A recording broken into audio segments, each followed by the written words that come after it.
मोठ्याचा तेल म्हणतात.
मित्रांनो नमस्कार.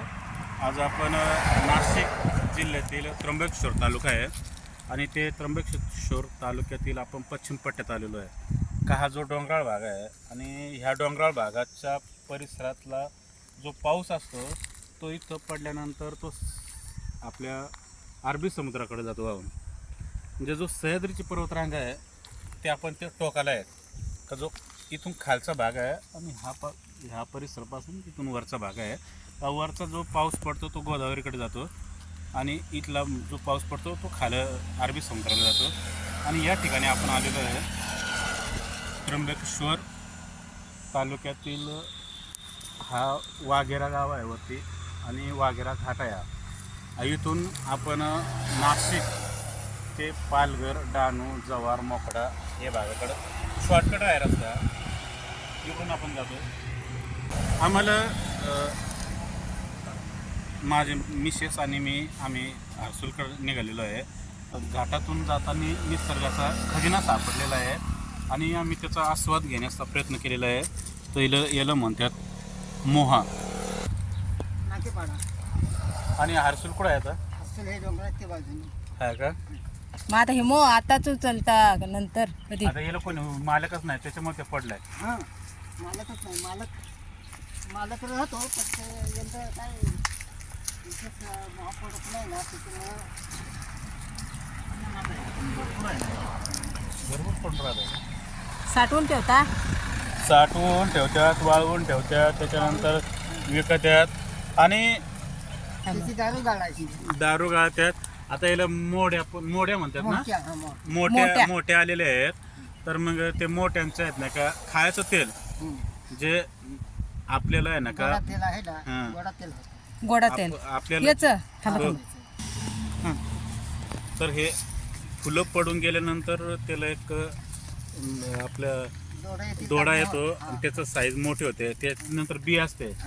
ती बी काढून झाल्यानंतर याची बी काढून झाल्यानंतर त्यातून जे तेल गाळले जाते ते इकडचे परिसरातला बराचसा समाज आहे तो ते तेलाची भाजी म्हणजे भाजीसाठी तो तेल वापरले जातो.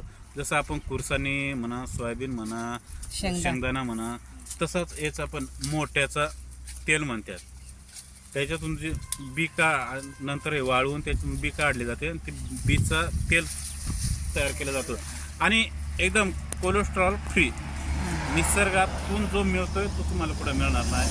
आता इथं आता आपण बघतोय का गायी आहेत, बैल आहेत, वासरं आहेत आणि त्यांचं जे शेण असेल, पाला पाचोळा आहे, इथला जो कचरा आहे त्याचा जो सडलेला भाग तो झाडांना जाणार आणि त्याच्यातून जो नॅचरल त्याला खत निर्माण होणार आणि ते खतातून त्यातून तयार झालेला त्याचा झाडातले पौष्टिकता आणि तिथून आपल्याला मिळणारा जो आस्वाद, जे फळं, जे फुलं आहेत आणि जो तेल आहे, हे तुम्हाला शरीरासाठी लाईफ वाढवणारं असतं.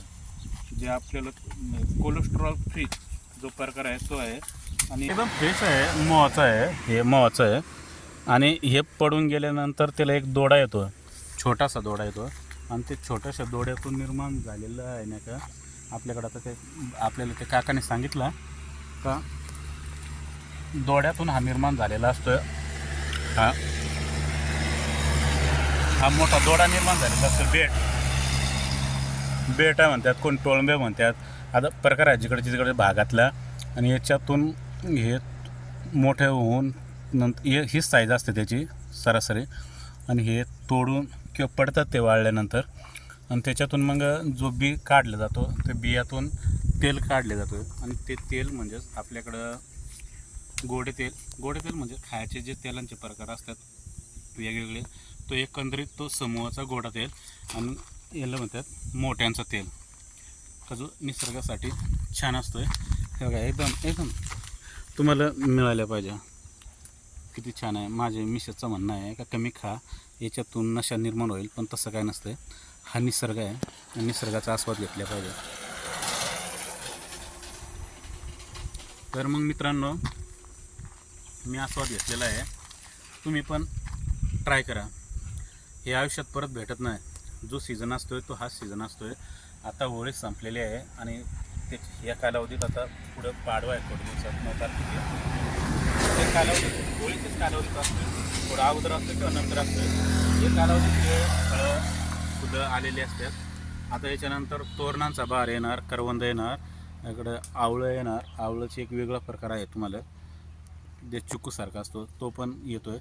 आणि हा रानमेवा आहे, रानमेवामधला आहे खजिना आहे. आणि तुम्ही त्याचा आस्वाद लुटावा ही माझी अपेक्षा आहे. आणि मला आता ते राहत नाही का बरेच दिवसानंतर भेटलेलं असतं हे. आणि मी पण त्याचा खूप प्रयत्न करतो आस्वाद घेण्याचा. आपला चॅनल आहे मी आणि माझी मालकीन. तर यूट्यूबला आपण चॅनलवर या बघा मित्रांनो. माझी मालकीन आणि मी, आमचा यूट्यूब चॅनल आहे. आणि त्या चॅनलवर आम्ही आज इकडं निसर्गात जरा फेरफटका मारायला आलेलो आहे. आणि त्यात बघा मालकीन आता जरा तिचा बरेच लहानपणापासून तिला मिळालेला नव्हता हा मेवा. आणि तिचा प्रयत्न आहे तो उचलण्याचा. बघूया किती उचलते ती. आणि ती घेतलेलं आहे ते, पण ती घाबरते खायला. तिचं म्हणणं असं आहे का त्याची नशा येऊ शकते.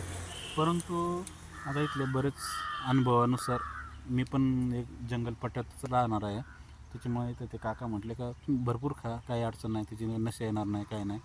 तुम्हाला थोडंसं जाणवर पण नाही येत ते. हा एक निसर्ग आहे, तो माणसाचा पुरेपूर काळजी घेतो आहे. तर मग आमचा चॅनल आहे, चॅनलला लाईक करा, शेअर करा.